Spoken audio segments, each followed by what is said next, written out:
The wrench slipped from Daniel Reed's hand and clattered against the metal floor of the maintenance tunnel. He lay on his back beneath a coolant pipe that had been leaking for 3 days, his arms aching from holding them above his head. The pipe was too narrow for most species on the station, which meant the human got the job. It always worked that way. Through the open panel above him, he could hear voices in the corridor. Hectarian voices, their clicks and chirps translated through his earpiece. "Did you see the human in Bay 6 yesterday? Struggled to lift a single cargo container. Pathetic soft species. No exoskeleton, no natural armor. I don't understand why the coalition even accepted them." Daniel kept working. He had heard worse in his 18 months on Harmony 7. The station was a diplomatic hub where dozens of alien species conducted trade and negotiations. Humans were the newest members of the Galactic Coalition, and most aliens saw them as weak curiosities, fragile, harmless. He finished sealing the pipe and pulled himself out of the tunnel. His uniform was covered in coolant residue, and his shoulders burned from the awkward position. Nobody thanked maintenance workers, especially not human ones. The corridor outside was busy with afternoon activity. A bulwark trader named Gren lumbered past, his 4 massive arms carrying equipment that would take 3 humans to lift. He was 80 tall and built like a boulder with fur. He didn't even glance at Daniel. A Vorian diplomat called Lissa walked by next, her reptilian scales gleaming under the station lights. Her species were warriors, known throughout the galaxy for their combat skills and tactical minds. She was having a conversation with another Voran, speaking in their hissing language about treaty negotiations. Daniel headed toward the maintenance office to file his repair report. The office was near the security center, and as he passed by, he saw a crowd gathered around the main monitor. Try, the Hectarian security chief, stood at the center. His adute frame and armored exoskeleton made him look like a creature from Earth's ancient past, something that should be extinct. "Another mining colony went silent," Troll was saying. His mandibles clicked with agitation. "That makes 4 in 3 weeks. Daniel slowed his pace, listening. "Any survivors?" someone asked. "None. Same pattern as the others. The entire facility torn apart, everyone gone. No bodies recovered." A bulwark security officer crossed his massive arms.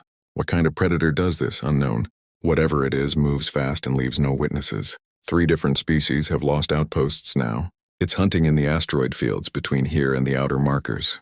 Daniel felt something cold settle in his stomach. He had heard of attacks like this before, long ago in classified briefings, that most of the galaxy had forgotten. "We need to organize a hunting party," Lisa said, stepping forward. "Track this creature and eliminate it before more colonies fall." Trees. Mandibles clicked in agreement. "I'm assembling a team. Vorian trackers, Hectarian warriors, bulwark enforcers. We'll find this predator." Daniel stepped into the security center. "I can help." The room went quiet. Every alien turned to look at him. Several of them made sounds that his translator interpreted as amusement. "You," Gren said, his voice like grinding stones. "What could a human possibly contribute?" "I have tracking experience. I can." "You can barely lift standard equipment," Try interrupted. "This is a matter for species with actual combat capabilities. No offense. Human. But you'd be a liability." Lysa examined him with her cold reptilian eyes. "Your species has no natural weapons, no armor. You're slow by galactic standards and physically weak. This predator has killed trained warriors from 3 different species. What makes you think you'd survive?" Daniel met her gaze. "I've hunted dangerous things before on your soft little world." Grant laughed, a rumbling sound. "I've seen the reports on Earth. Your largest predators are smaller than our children. You've never faced real danger." The other aliens made sounds of agreement. Daniel felt heat rise in his face, but he kept his expression neutral. There was no point in arguing. They had already decided what humans were capable of, and nothing he said would change their minds. "Dismissed," Reed TR said, turning back to his team. "Go fix your pipes and leave the hunting to species designed for it." Daniel left the security center. The aliens were already back to planning their expedition, discussing their superior tracking abilities and natural combat advantages. They had forgotten he existed the moment he walked out. He returned to his small quarters in the human section of the station. It was a tiny room with a sleeping pod, a storage locker, and a desk with a personal terminal. He sat down and pulled up the station's database, accessing the reports on the destroyed mining colonies. The more he read, the more certain he became. The pattern of destruction, the speed of the attacks, the complete lack of survivors. He had seen this before. Though the files from that time were sealed behind security clearances, these aliens didn't know existed. Daniel opened a separate screen and entered a code that took him past 3 security barriers. His hands moved quickly across the keyboard, accessing files that were supposed to be locked even to him. His military records, his real military records, not the sanitized version the Coalition had been given. Operation Nightfall, the reclamation zones, sector classifications that made his current clearance look like public information. He found what he needed in a file marked with enough warnings to make most people close it immediately. There were only 3 known creatures in Galactic. Record that hunted with this specific pattern. 2 of them were extinct. The third was supposed to be Void Stalker. Daniel sat back, his mind racing. If he was right, then every alien on that hunting team was already dead, and they just didn't know it yet. Void Stalkers were apex predators from the dead sectors, creatures that evolved to hunt in the dark spaces between stars. They were intelligent, fast, and nearly impossible to kill with conventional weapons. The Coalition's warrior species would try to fight it with strength and natural advantages. That was their way. It was how they had always survived. But Daniel knew something they didn't. On Earth, humans weren't the strongest predators. They weren't the fastest or the most armored. They had survived by being smarter, more adaptable, and more stubborn than anything that tried to kill them. He made his decision. That night, while the station slept in its simulated night cycle, Daniel went to the docking bay. He moved quietly through the corridors, avoiding security patrols. His military training made it easy. The aliens thought humans were clumsy and obvious, but that was because Daniel let them think that. He reached his assigned shuttle, a small maintenance vessel he used for external repairs. He loaded it with equipment from the storage lockers, working quickly and methodically. Magnetic nets, pressure sensors, cryo equipment, tools that the aliens would have dismissed as useless against a predator. The last thing he loaded was a sealed case from his personal locker. Inside were weapons that hadn't seen use in 5 years since he left, Earth's reclamation forces. He had hoped he would never need them again. Daniel climbed into the pilot seat and began the launch sequence. The docking bay's automated systems processed his departure request without question. Maintenance shuttles came and went at all hours. As the shuttle cleared the station and accelerated toward the asteroid fields, Daniel allowed himself one moment of doubt. He was going to hunt a creature that had destroyed 3 military outposts and killed dozens of trained warriors. He was doing it alone with improvised equipment, and nobody even knew he was gone. The aliens were right about one thing. By their standards, humans were weak. But Daniel had learned a long time ago that strength was relative, and sometimes being underestimated was the greatest advantage of all. The shuttle's navigation system locked onto the coordinates of the last destroyed colony. Daniel settled in for the 3-hour flight, his hands steady on the controls, his mind already planning the hunt. Behind him, Harmony 7 grew smaller in the viewport. Ahead, somewhere in the darkness of the asteroid field, something that had killed without mercy was waiting. Daniel wasn't worried about the creature. He was worried about what would happen when the creature realized it had become the prey.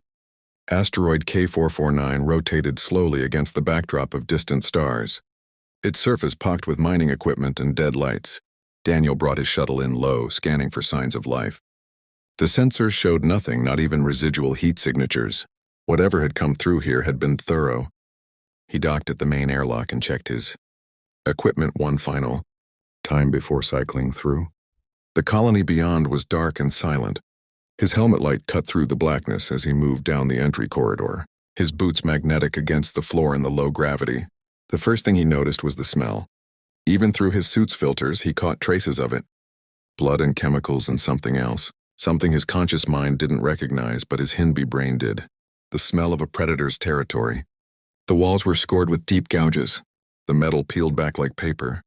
Daniel ran his gloved hand along one of the marks. 4 parallel cuts, each one perfectly spaced. He measured them against his own hand. Whatever made these marks had limbs twice the size of his entire arm. He moved deeper into the facility. The main operations center was a disaster. Computer terminals were smashed, furniture overturned. and drag marks led away from every workstation. Long smears of various colors of blood painted the floor. The colony had housed 6 different species. None of them had survived. Daniel followed the drag marks to the ventilation system. The access panel had been torn off and the shaft beyond disappeared into darkness. He knelt beside it and activated his scanner, sending a pulse into the depths. The return signal showed the shaft branching into a maze of passages throughout the facility. Classic ambush predator behavior used the infrastructure to move unseen. Strike from unexpected angles dragged prey back to a central location for feeding, but something bothered him about the pattern. He moved to the security office and accessed the backup servers. Most of the data was corrupted, but he found 17 seconds of footage from the final attack. He watched it 3 times, his expression growing more grim with each viewing. The creature that flowed through the corridor was like liquid darkness. 12 FT of midnight black Catan, limbs that ended in blades and a head that was mostly eyes. Too many eyes. It moved along the ceiling like gravity was a suggestion, faster than the camera could properly track. A Vorian miner tried to fight it. She was armed and trained, her species' natural combat instincts on full display. The creature took her apart in 4 seconds, efficient, practiced, bored. Daniel stopped the playback and sat back. His hands were steady, but his heart was racing. He knew what he was looking at. The classified files hadn't been wrong. Void Stalker. He had never actually seen one before. Nobody in his unit had. They were creatures from horror stories, predators from the dark age of galactic expansion when the Coalition pushed too far into dead space. The species that encountered them learned quickly to abandon those regions entirely. Void Stalkers were supposed to be extinct, trapped in sectors that had been quarantined for 300 years. Someone had brought one here. The question was why. Daniel stood and began setting up his equipment in the operations center. He didn't try to hide or fortify his position. Instead, he made noise.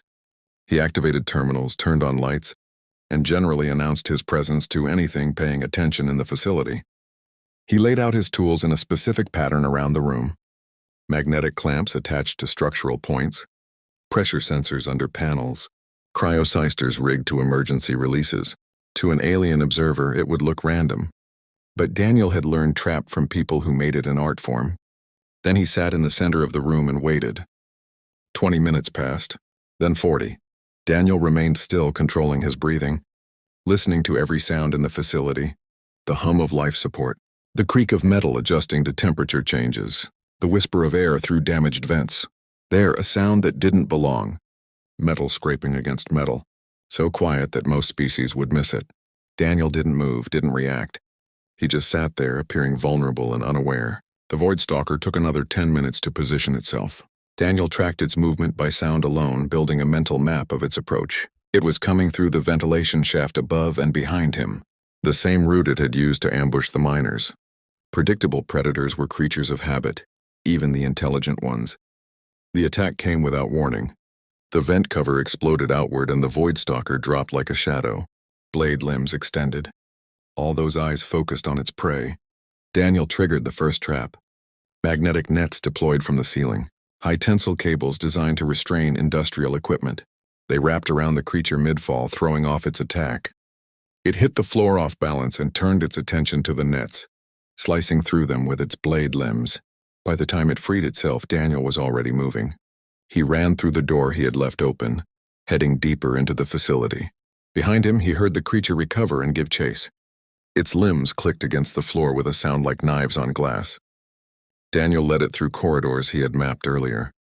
At the first intersection, he triggered a pressure sensor that released a cryo canister. Supercooled gas filled the corridor. The Void Stalker slowed but didn't stop. Its species were adapted to the cold of deep space, but it was irritated now. He could tell by the way it moved. More aggressive and less cautious. Good. Angry predators made mistakes. He led it through 2 more trap zones, each one doing minor damage but failing to stop it. The creature was learning his patterns now, avoiding obvious triggers and adjusting its approach. It was smart. That made it dangerous, but it also made it arrogant. Daniel reached the final chamber, a large storage bay that had once held mining equipment. Now it held only the trap he had spent an hour rigging. A cryopod, the kind used to preserve food for long-term storage, modified with cooling systems from 3 different machines. It was crude and unstable, but it would work once. The Void Stalker burst into the chamber, moving faster than before. It had figured out that Daniel was leading it somewhere and decided to end the game. Its blade limbs extended, all those eyes locked on the human running toward the far wall. Daniel dropped and rolled at the last second. The Void Stalker flew over him and hit the cryopod's activation zone. Daniel triggered the system remotely. Every cooling unit in the room activated simultaneously, dumping their entire charge into the confined space. The temperature dropped 200 degrees in 3 seconds. Ice crystals formed on every surface. The Void Stalker, caught in the center of the effect, tried to escape, but its limbs were already stiffening from the intense cold. It managed one more step before the emergency cryogel deployed, engulfing it in a foam that hardened on contact. Daniel stood slowly, his breath misting in the frigid air. The Void Stalker was frozen mid-lunge. Its blade limbs extended, its eyes still showing awareness. It wasn't dead. The trap had been designed to capture, not kill. He approached carefully and examined the creature through the ice. This close, he could see details that the security footage had missed. Old scars on its carapace, places where its natural armor had been damaged and healed, and something else, something that made his blood run cold. A metallic implant embedded in the creature's neural cluster, technology that didn't match anything the Void Stalker species should have access to. Someone had put that there. Someone had controlled this creature. Daniel activated his communicator. Linking back to Harmony 7, it took a moment for the signal to connect. Across the distance. Harmony 7, this is Reed. I'm at asteroid K449. There was silence on the other end. Then T's voice clipped in angry. Reed, you left the station without authorization. Return immediately or face. I'm coming back, Daniel interrupted. And I'm bringing your problem with me. Tell the security team to prepare a containment area in Bay 7, high security protocols. Nothing gets in or out. What are you talking about? What problem? Daniel looked at the frozen void. Stalker at its countless eyes still, watching him through the ice. The thing that destroyed your mining colonies. I caught it. More silence. Then Lisa's voice, sharp and disbelieving. You caught the predator by yourself? Yes, impossible. What kind of creature could destroy 3 military installations? Daniel pulled himself away from the cryopod and headed back to his shuttle. His body was starting to feel the exhaustion now, the adrenaline wearing off and leaving behind the reality of what he had just done. He had been awake for 38 hours. His hands were shaking. It's called a Void Stalker, he said. And I need you to believe me when I tell you this. The creature isn't your biggest problem. Someone released it deliberately. Someone is using it as a weapon. This isn't over. He cut the connection before they could respond and began the process of loading the frozen creature into his shuttle's cargo bay. It took all his remaining strength to operate the facility's loading equipment. By the time he finished and launched back toward Harmony 7, he could barely keep his eyes open, but sleep would have to wait. The creature in his cargo hold was just the beginning of this mystery, and Daniel had a feeling that when the people behind it learned what he had done, they would be very interested in meeting him. The galaxy thought humans were weak because they had no natural weapons or armor, but humans had survived on Earth by being smarter than the things that hunted them. They learned to turn every disadvantage into strategy. Daniel Reed was about to teach the Galactic Coalition that lesson. Whether they wanted to learn it or not, the docking bay of Harmony 7 had never been so crowded. Word spread fast on a station with 40,000 inhabitants representing 30 different species. A human had left without permission, hunted alone, and was now returning with something in his cargo hold. Something dangerous. Tor stood at the front of the security team, his mandibles clicking in agitation. Beside him, Gren shifted his massive weight from foot to foot, his forearms crossed in a posture that suggested both skepticism and unease. Lisa waited with reptilian stillness, her eyes fixed on the docking portal. Behind them, a crowd of curious aliens pressed against the safety barriers. Hectarians, Vorian, bulwarks, and a dozen other species, all waiting to see what the weak little human had brought back. Daniel's shuttle entered the bay on minimal thrust, its movements precise despite the pilot's exhaustion. It settled onto the landing pad with barely a sound. For a long moment, nothing happened. The crowd waited, tension building with each silent second. Then the cargo bay doors began to open. The hoverlift emerged,